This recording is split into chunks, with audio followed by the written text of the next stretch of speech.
All right, guys, welcome back to another episode of Clash of Cinema, where we talk about the controversies from the films that have come and gone. Sometimes they're recent, and this one's a little bit, this one's a little older. What is this, mid 80s? 1989 to be Oh, exact. ooh, all right. This one then, this is the year I was born.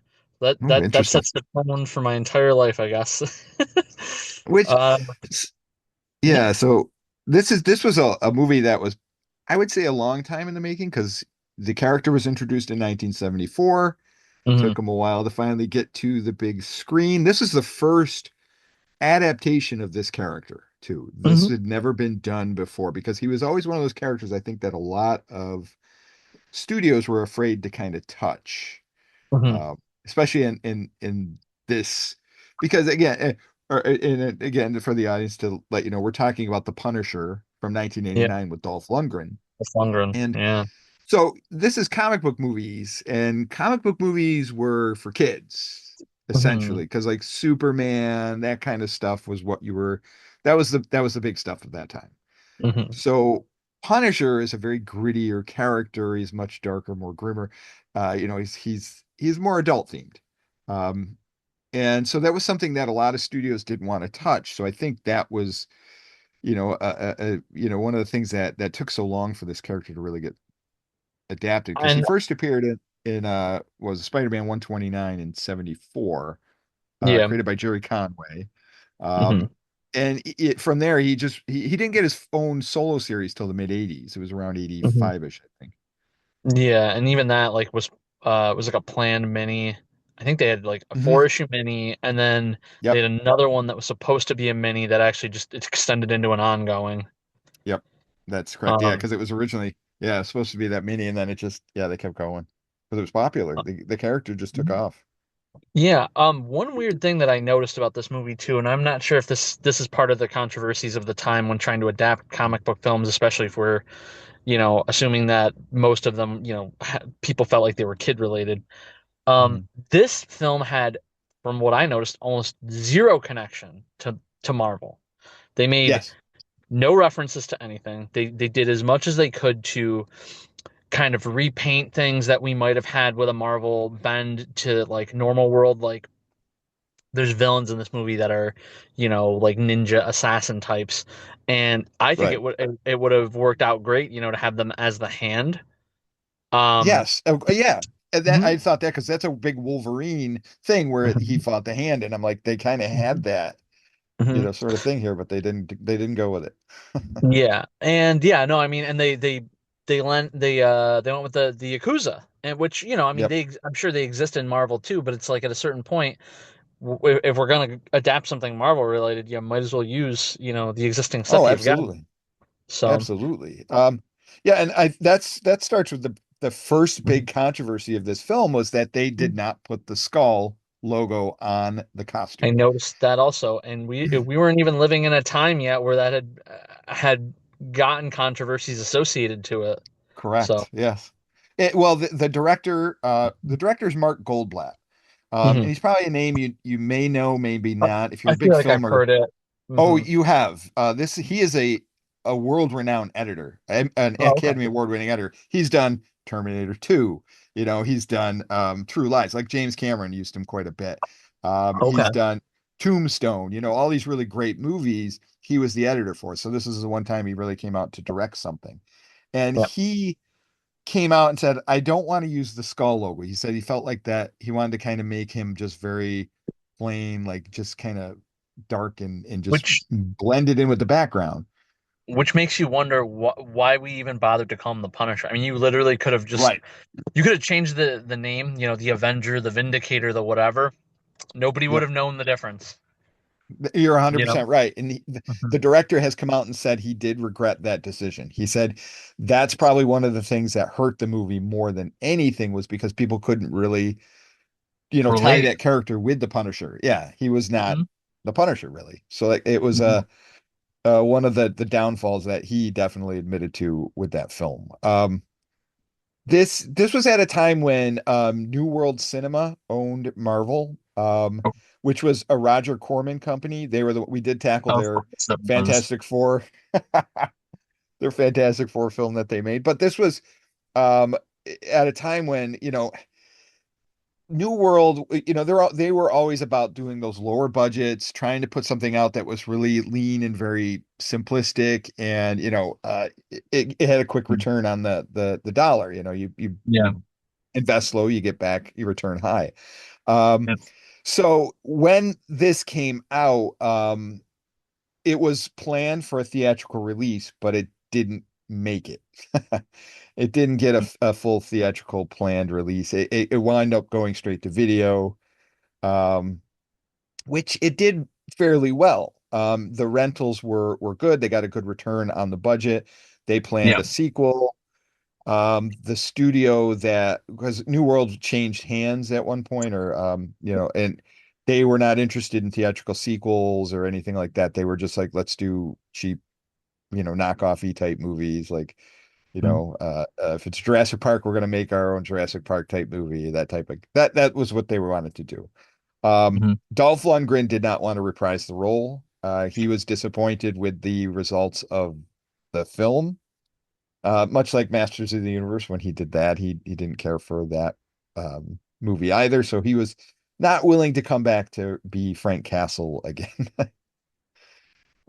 in that respect. So, I will say that like having we talked about Fantastic Four, like you said, from Roger Corman, and this one definitely, I mean, despite maybe having a budget in the similar range, it didn't feel as cheesy as that. I mean, it felt like it could have been like a B or C list action movie that like you might have seen, mm, like you could imagine yes. like Van Damme in, but like Hmm. passing on it so like somebody else got their hands on it. Um, and it, Yeah, yeah, but like but I somebody mean, that was like, trying to establish their brand, they would have been like, "Oh, this would yeah, be a great starting movie for me." but Yeah. the guns looked real, the fighting, Hmm. looked real.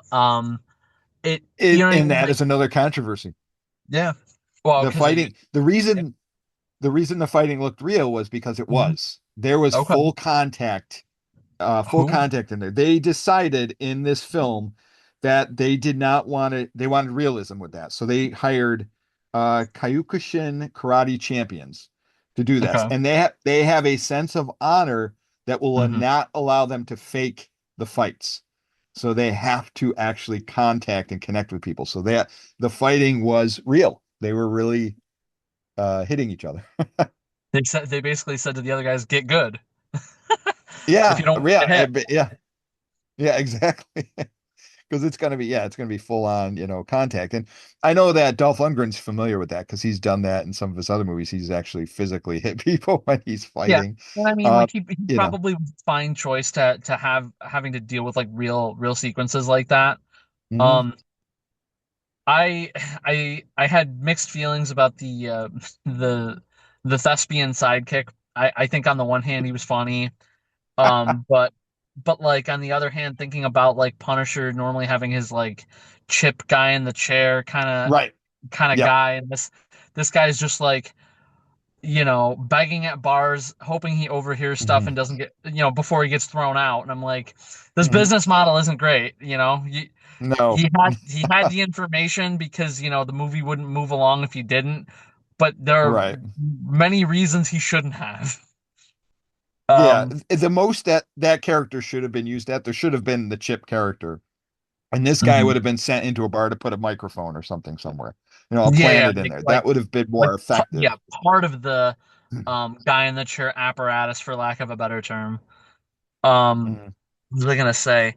Uh, I don't know if this is necessarily a controversy about this film, but I think that it says a lot that it took so long to get like really good live action Punisher. I mean, between this, Mhm. you had the Thomas Jane one. Mhm. Uh, Yes. actually, Yeah. he did two, didn't he? There was like Punisher and then Punisher Well, Warzone.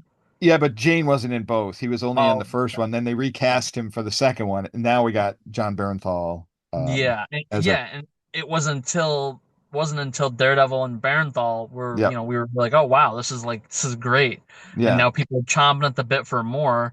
yep. Just like look at how many times they attempted Punisher and just couldn't seem to get it right. You're right. On Yeah, and they on what finally seems did. like an easy character to kind Yeah, of get out there.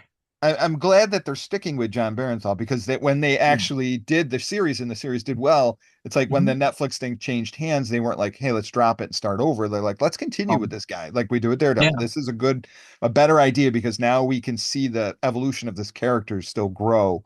And now right. that he's appearing in the new Spider-Man and things like that, that's Mhm. great. I think that's a Yeah, nice thing. Um, they also didn't give him his van in this film. He had his motorcycle, so he rode it like motorcycle. He very much gave me Johnny Blaze vibes. Like he had yeah, the leather jacket, he yep. had like the biker boots, he had the bike, like you said. Hmm. It's just it's so weird because they borrowed elements from so many things. They just didn't want to like give this guy the 100% Punisher treatment. Hmm. And Yeah, again, it's not a hard character to, translate. It's not like no, Hulk where you have to figure out the CGI or anything. It's, guy who lost his family in a mob crossfire, and yep, he's just relentlessly making sure nobody ever else has to go through what he does. right, exactly. Yeah, he's a very Yeah. simple character, and like, Hmm. I mean, you don't have to do no, the costume is very simplistic. You don't have to do anything Yeah. too crazy, so Yeah. it's definitely a an easy character to tackle. The I think too I mean, the most they did was they gave him the skull on his knives, when he's throwing those blades, which Yeah, was, like on the it's top of like. that like, hilt. Yeah, yes, right at the end of the hilt. So it was like his calling card thing, which was it's not enough for that character to really Yeah. be. Again, Yeah. it's a little too generic for Yeah. that. But I felt like okay, so the producer of this film is Robert Mark Kamen, Mhm. who is the writer of the Karate Kid films. Oh, He okay. was the guy that ran that franchise. So he was producing this film, and Mhm. he had actually written some of the script. He did one of the earlier drafts of it, and when they had it rewritten, and he went and kind of did some stuff over it. One of the things he was really pushing was the flashback sequence, which we Okay. get very, very, very briefly in here as a Yeah. very quick thing. There was actually a whole sequence of that was Mhm. shot and put in there. And there is a work print version out there, and I think it's on YouTube that you can watch that I believe puts that back into the film the way it was intended. Because Okay. that's really the big part of it. And I know in this case, he's got two daughters in the film where he had a daughter and a son in the comics. Not a big deal.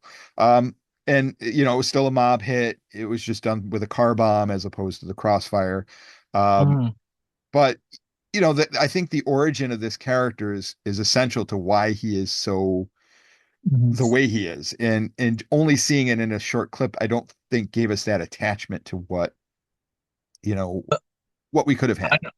I almost wonder, and I mean, I know you said that New World, so New World owned, you said owned Marvel like outright, or Yes, was it that they owned the film yes. rights? They own, I believe they own Marvel because everything that came out was through them. Even X-Men Okay. cartoons, all that stuff was through New World. Okay. From my See, because understanding, they owned Marvel. I mean, my thought too is like if you're say adapting something that somebody else owned and you have to pay them like royalties on it, it'd be like I almost would think to myself like, hey, I'm a guy who read the Punisher comic. Let's just do the same Mhm. thing but tweak it a little, and then Huh. we don't have to pay these guys. But they owned it and they still chose not to like go all the way. That's Right. even sillier. Yeah, and I Mhm. think, and the thing is this is a great, especially at this time when budgets, it's hard to do effects, it's hard to do things like that. This is a great character to start a Yeah, Marvel universe with because yeah, it's cheap, you can make yeah, it work. You just got to follow the template that Marvel yeah, created, and it would have done well. Because I think the story itself was fine. I think yeah, the action sequences were great. It needed that Marvel connection, and it didn't have that. And that was, I think that, like the director said, that was his mistake and the downfall of what really hurt yeah. that movie more than anything. Um, I I think one of the other big things that I noticed about this that was a little problematic too was I mean it definitely gave me a vibe similar to when we discussed Helen Slater Supergirl, mhm. not as loosey goosey with the plot, but there Right, definitely some like I kind of sat there at one point and I was like, what are we even? What are the villains really trying to do? So we've got the like right. Yakuza that want to take over like the New York City mob's operations and kind Mhm. of like keep them in the role at like a 25% cut instead of whatever they were taking on their own. Right. And I'm just Yeah. like in my head, I'm like, this is almost like the Indiana Jones debate that some people have of the one movie where they say that if he's not even in the movie, like it all goes exactly the same way. Right. Um, Yep. which one is it? The one with the The Covenant? Raiders. Raiders Lost Ark. Raiders. Yeah. Like Mhm. the plot for Raiders plays out in such a way that even if Indiana Jones isn't there, it all will Yeah. go exactly the same except for the getting the Ark to the warehouse. But Right. Punisher being in this movie, as far as the villains are concerned, is almost inconsequential. Like what they Yep. do against each other would Yep. happen whether he's there or not. He's just sort of Correct. uh, a variable maybe for them, but Right. you know. Yep. I know So what you're saying. that I feel like in a way that should be maybe a controversy because it's like Sure. you make a movie about a character and the character's role in the film is ultimately unnecessary. Like why did we make it? Not just make a movie about the character, but the title of the movie is the It's character's the name, you know? titular character, yeah. And yeah, you make Um, his position is not as you know, as solid as it should be. mhm, Um mhm. so yeah, the big thing is, yeah, you got the Yakuza and the leader of the Yakuza. You know, she abducts all the kids of Yeah, the mob leaders at one yep, point. yeah, The main mob guy that we focus on is Gianni Franco, I believe. Yeah. And he was the one that killed the Punisher's family. And he's the or put the hit out that killed his family. And sure. so they have to team up at the end to save his son, which I thought that was kind of a cool little Mhm. dichotomy for that story. And it was an interesting arc for the character. So Yeah, Punisher had to kind of, you know, swallow that vengeance pride that he has at that moment to, you know, help save this guy's kid who killed his because kids. he understands that the kid's an Yeah, innocent and right, he shouldn't have to pay for his vendetta, right. and the vendetta can be literally picked back up immediately after the kid's safe if he chooses to.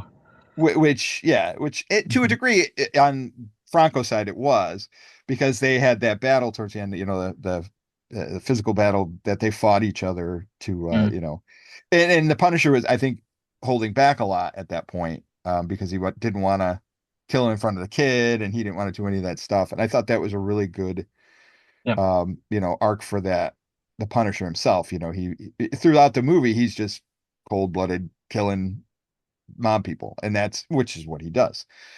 So it was, you know, it was a really good way to kind of take that character in a different direction. So I think there's a lot of stuff in here that is good. Mhm. And could have, if they had just really played with the Marvel universe a little more, I think it would have been a much better film. The product would have been more embraced by the fandom. Uh, I'm really curious to see and it and this more relates to Punisher now than then, but so we sort of, if they had done that Marvel connection up to now, we have sort of accepted that Punisher is very much a street level character, right? Like yes, you don't usually see Punisher going toe to toe with Thanos when Infinity Gauntlet right. stuff is happening. He's on the ground with the normal people, for lack of a better term. Hmm. And he's, kind of inexorably tied to Spider-Man and now sort Hmm. of the Hulk in this upcoming film. Hmm. And noticeably, they put out their first full trailer a week or so back, and none of those characters are featured, which makes you Right, wonder, do they just are they all just street level by the end of Spider-Man 4, or right.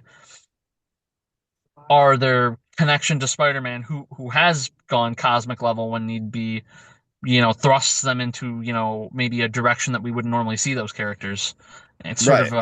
sort of a counter to the, our, I think the thing I keep bringing up about how this is like almost the Punisher, not even really Punisher because he's, so far removed. But Yeah. yeah. Yeah. Yeah, but you know, and yeah, I think you're right. I think there's a lot that could have been or should have been that at least Or we're maybe getting they'll now. yet be with the newer versions. Yes. Yeah, yeah, right, right. Yeah. And I think what we're getting now is what I think Punisher's always needed. He needs to somehow integrate into that universe more. I like that we're breaking him from just the TV shows. Let's put him into the movies. Hmm. I think that's going to be a lot of fun to see what he can do there. And Hmm.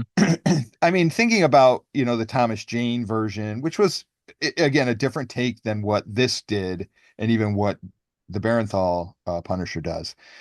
it still had its moments that were good and worked, and but still not quite what Punisher should be. Um, but as far as with the Lundgren film, going back to that, the the scenes that one of the things that he did to make his character look the way he did is he did not sleep. So the bags under his eyes are Are actually real. Yeah. they're real bags because he did not want to he wanted to get that look of, hey, I look pretty worn and pretty beat. Mm. But I think it was effective. It did give him that, really Yeah, sort sure. of I mean, like sullen. it didn't look like it was like effects, although I suppose like when you're trying to, do good makeup, you don't want it to look like makeup, but it definitely didn't look it looked real. Yeah. So the rumor that went around about the skull logo was that Marvel didn't grant the filmmakers the use of it. They were like, you can't use the logo in the movie, but that wasn't true, Yeah. obviously. Um, Yeah. the because Stan Lee, Carl Potts, and Tom DeFalco were all consultants on the movie. They all were there to help the Hmm. movie, along. But they, not as much as they were currently, since the Marvel Cinematic Universe took off. They weren't as hands-on. They were just there a little bit. So they had again, that was the director's decision just to remove that. So that, again, one of the controversies that has kind of been circling for a long time was, finally put to Yeah. rest on that. Which I mean, I guess could be a controversy in its own right, right? You're a movie studio that owns a comic company, Yeah, and you're not getting like full cooperation from essentially your own people, right. Which, yeah, Y- because again, New World owned it, so it wasn't really an issue of, hey, you Yeah, can't like use our logo, because New World would be like, we're using the logo, yeah, yeah. you know. Give us a treatment. Give us everything we need to know about this guy. That's really like Mhm. how the conversation could have gone. Yeah, When you're at the top, you don't have to like ask. You just tell. right. So this movie also had Lou Gossett Jr., Oscar winner Hmm. Lou Gossett Jr. in here, from who won it Hmm. for the Oscar and a Gentleman.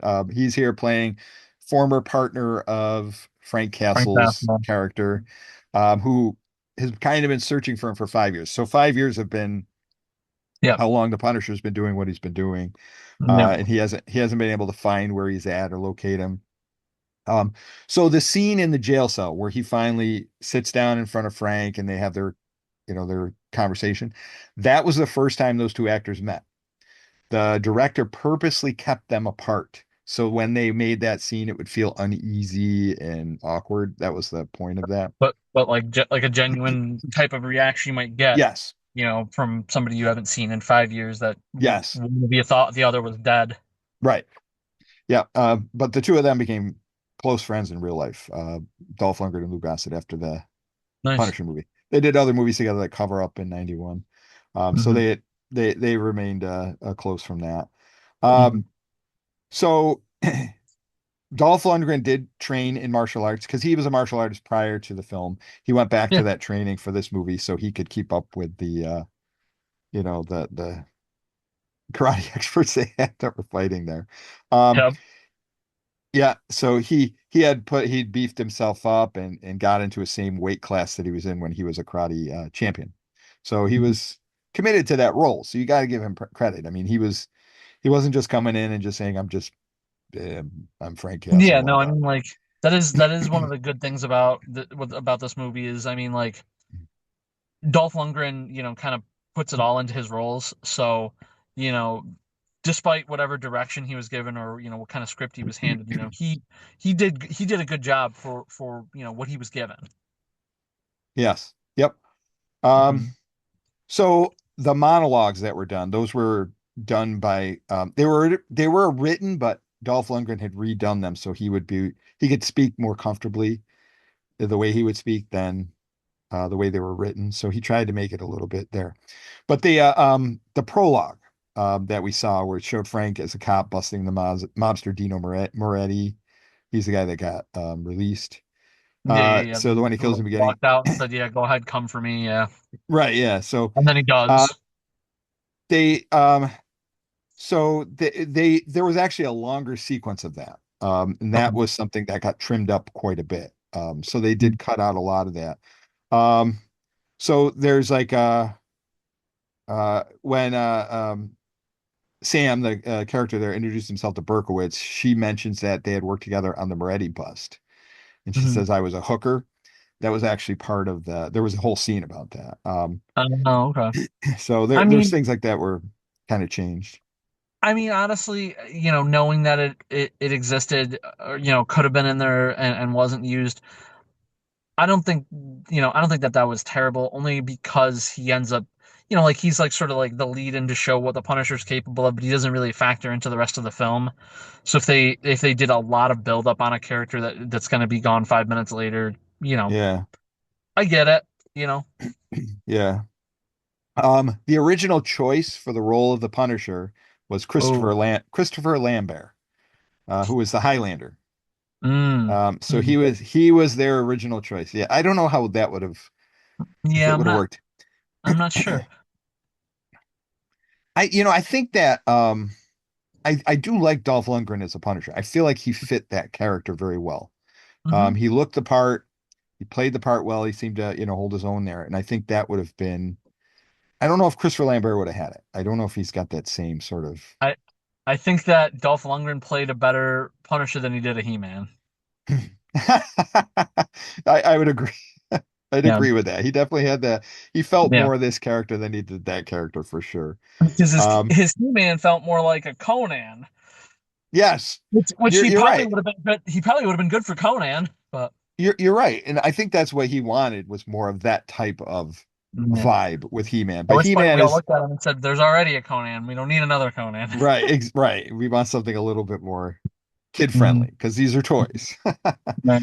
But yeah, in this case, you don't have to be kid friendly. This is something that's not. Uh, the scene where Dolph Lundgren's being tortured on that rack where they're Yeah, stretching him yeah, out. yeah. He improvised all his dialogue in that scene. Yeah. And the woman that was the leader of the Yakuza, Yeah. she improvised a lot of what she did as well because she claimed she was very fascinated with his muscular physique, so that's why she Oh. felt she had to touch his body in scenes. Um, so some interesting little tidbits there. Let's see. Going through there. So the character Shake. So again, that's the character that was the thespian Yeah. sidekick to the Punisher. He was supposed to be the conscience and humanity of the Punisher. So all those scenes where it's like you have to do something, you have to help the kids, the innocents. That was what he was supposed to be there for. But I think that sort of detracts from what the Punisher really is. The Punisher's human, Yeah. and we know that in that situation where kids are involved, he's going to favor saving the innocents Yeah. over punishing the villains, and he'll find another way to punish them later. So Right. I don't think that character was necessary in that sense, but that's what they wanted him to be. Yeah, I think if anything, he served more like a almost like a comic relief, maybe break a tension role type character because, he's there, he's boozing, he's got his hand out, like Yep. he. It's not that I didn't take him seriously, but I took him at what he was, which was Right. like a jester. Yeah. Essentially, yeah. He was really just a plot device. Anytime we need to move the story a little forward, we'll just put this guy in here and say, "Oh, here's some Yep. information you need." And that Yep. was it's not enough. You need a character with a little more stability behind him. And that's what was always good about Microchip or Chip, because he had, connections to the Punisher and he knew Punisher. And it was like, we have this dynamic, and Yes. that was important to keep that Punisher grounded. um, let's see. I'm trying to see some other things. So there was, the city, so there wasn't much shot in New York. Okay. Even though it Yeah, takes place in New York, it didn't a look lot very New was York. Yeah, they shot North Carolina or South Carolina a bit, I believe. One of the Carolinas. So they shot there. Some was done in Australia because New Line had new studios there. The Hmm. Coney Island Funhouse, I believe, was Australia. Some of that stuff was That's was weird. done there. Yeah, it seems like why would you go all the way up there? But it was Yeah. because they had studio space and they had tax credits, so I think that was cheaper. Okay. Uh, but that was, one of the oddities. But they and even the poster in Berkowitz's office had a map of Seattle that he has all the strings in. It's not even New York. So they went with a Oh, no, yeah. completely different city than that at that point. Here's an interesting tidbit. Nicole Kidman was originally going to have a role in the film. She was going to play either Sam Leary or Julie Castle. So she was going to be one of those two characters. And she ended up obviously not being in the film, but appeared with Dolph Lundgren 29 years later in Aquaman as, as the queen to his king. So I thought that was kind Mm, of funny that they teamed up again there. But that would have been interesting if she got that's like her first, big American film is Punisher in 1989 instead of, right. Dead Calm or Days of Thunder or whatever it was that she Far and ultimately away. appeared in. Yeah, one of those films. But I thought that would have been kind of a funny little thing. Um, so I'm trying to see what else we got. Uh, I'm trying to think of other things that um were sort of integrated in here that didn't really a funny thing too with Punishers. Punisher's always kind of been that outside character, other than like Spider-Man and stuff like that. But he did team up with Batman. I remember that in the late They 80s. did There was a there one was shot probably in the mid yeah, 90s yeah, there's like a couple of those that or popped out at mid that something point, like that. which I thought was kind of interesting. The the film, this was an R-rated film too. That's another thing to keep in mind. I mean, which Punisher always is kind of in that sense, especially if you watch the series or the one shot they Mhm. just did on Disney Plus. All very much, in that same vein.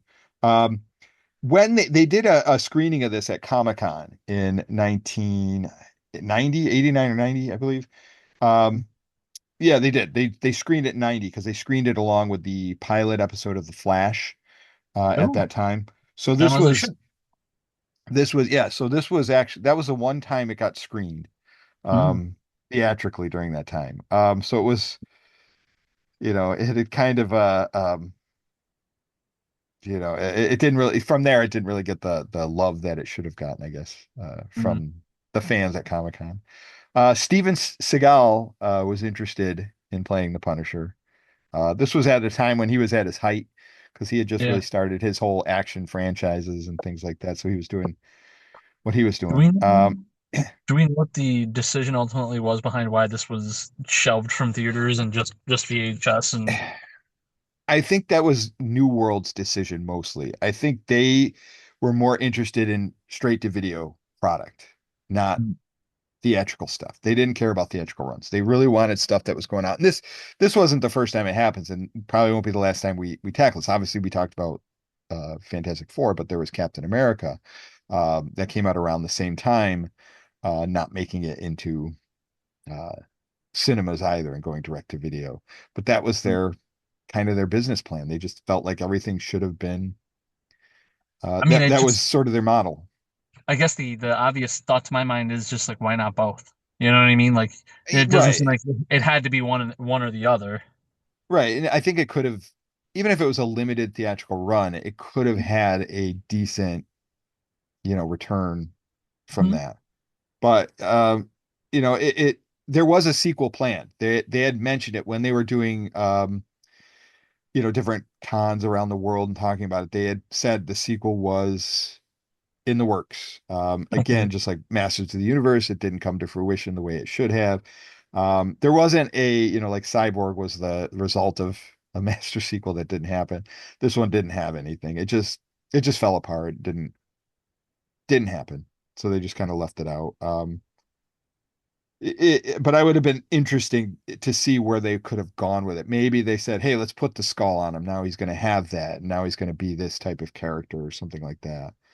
Um, Probably introduce somebody else that like give him a reason to like care again slash like worry yeah. about having somebody else to lose. Yeah. So That's sort the of his and thing. He's a loner, but he still continues to find people that he cares enough about that, like because like you said, he's human. Right. For a long Daredevil and his own show, it was Karen Page. Uh, It seems like with the new Spider-Man movie, he's got a mentorship role. So even though him and Peter are going to be rough around the edges, I'm sure he's going to give some kind of, care for what happens to him. yep. So, So in the final scene, after the confrontation with Franco, when he wrestles with Franco on the ground there, and mhm. Franco's son has the gun trained on Frank, and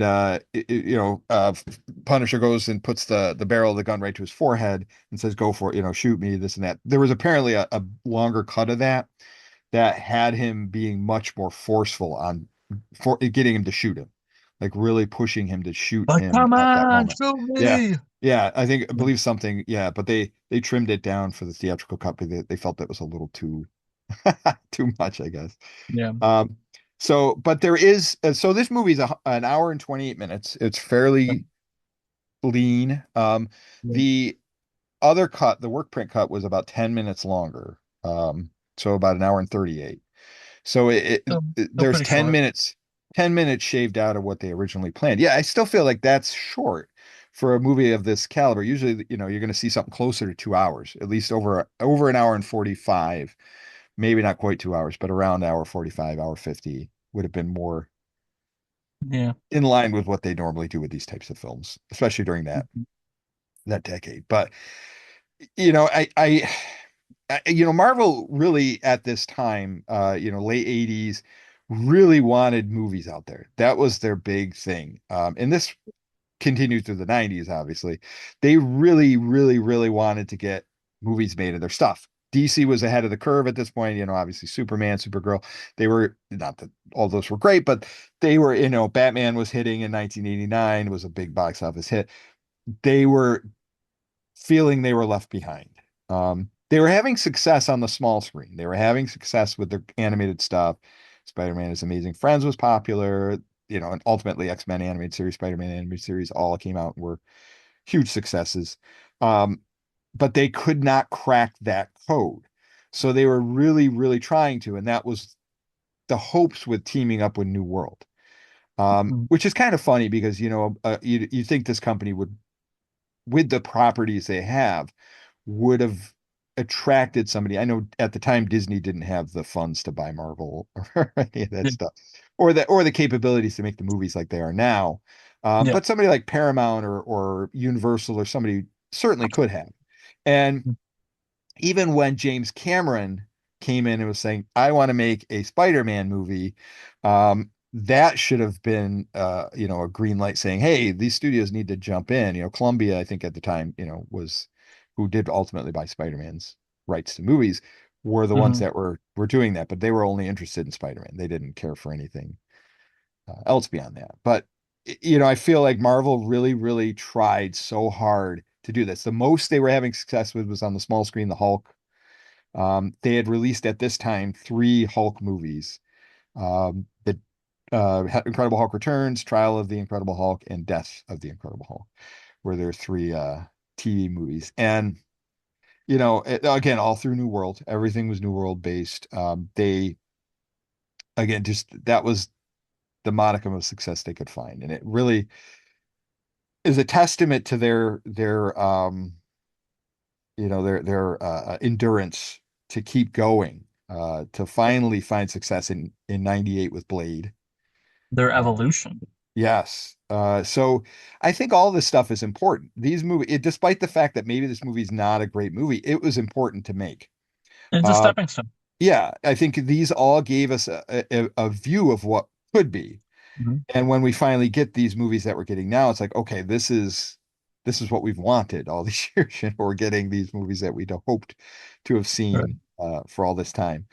And I think that's a good kind of lesson to take from the Punisher movie.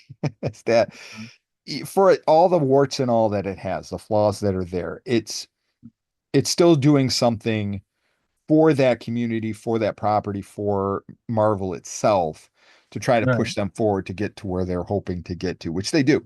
Obviously, we know it took Right. them another 8 to 10 years, but we got the movies Yep. that we're seeing now. We wouldn't have had Mhm. X-Men or any of that. I don't think any of that would have come without. these trial and errors. We might have hit this movie in their first cinematic universe because they hadn't done it before, and it might have fell Right. flat. And if it fell flat, that would have been, you know, Bad. bad.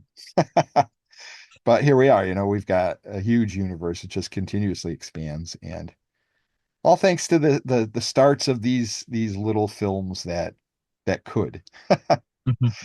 So, and I think at some point in the future we should tackle Captain America and look at that one. That's another really fascinating, venture that Marvel had.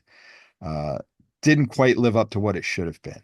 And the sorts of things that they hold back on that kind of hurt that character, in the same sense as what happened here. Just even just that simple skull missing from his costume is enough to really damage that, because that's important. That skull is so iconic. Um, I mean, you see it on cars, you see it on t-shirts, you see it everywhere. I mean, it's just so iconic. Jerry Conway will argue that it's being used improperly, but because he's the one who helped Not create that skull. not anymore, unfortunately. Yeah. I Yeah, yeah. rest in peace, Jerry Conway. Yeah. But he always griped when you see it on someone with a truck that had also flags hanging off the back of it. He would Right. bemoan that. He's like, that's not what it stands for. You got to understand what this character is. Yeah. So it's kind of interesting, to see that. But to a degree, this character sort of is the same way. He's not really parading around that symbol and You're right. creating what we got. Yeah. But final results, what do you think? Like, what would you recommend this film to anybody to see? I think that if you're a historian of film or Marvel and you want to see where the characters came from, it's worth a watch. I think as far as like, actual like, really good entertaining cinema, not watching it probably won't change your life. Right. 100%. I agree with you there. Yeah, I say if you're curious, and Hmm. you're like, I love Marvel, I love these characters, watch it. Give it a watch. Yeah. You're not going to walk away going, "Oh, that was the greatest thing I've ever seen." You're not going to be so transformed by that character's appearance in this film, but you might walk away with saying, it's interesting to see what they were trying to do here and what they were Sure. trying to build towards and what we finally get. If you look at it Yeah. from that perspective, you're going to you'll enjoy it a little more. Sure. Because but yeah, I definitely say if you're the curious type, take a peek, Hmm. see what you see, figure Hmm. out if this is a good place for them to start in the Marvel world. Yeah. All right. So yeah, there you go. I think it's a good film to kind of tackle and see. It's funny we tackled two Dolph Lundgrens very close together, but they revisited those Unintentional. properties so close together too. It's just what we're getting in the world right now that they're, Yeah, sparking interest in some of these past things. So. which is fun. I think that's fun. But Mhm. so yeah, just get out there, check out Spider-Man Brave New World, see how the Punisher fares in there. And get ready to check out what we tackle next. I don't know where we're going, but we'll figure it out. If you have any suggestions, leave them in the comments and we'll definitely look at it. All right. So till next time, Bye, keep guys. keep watching. Keep watching some cinema.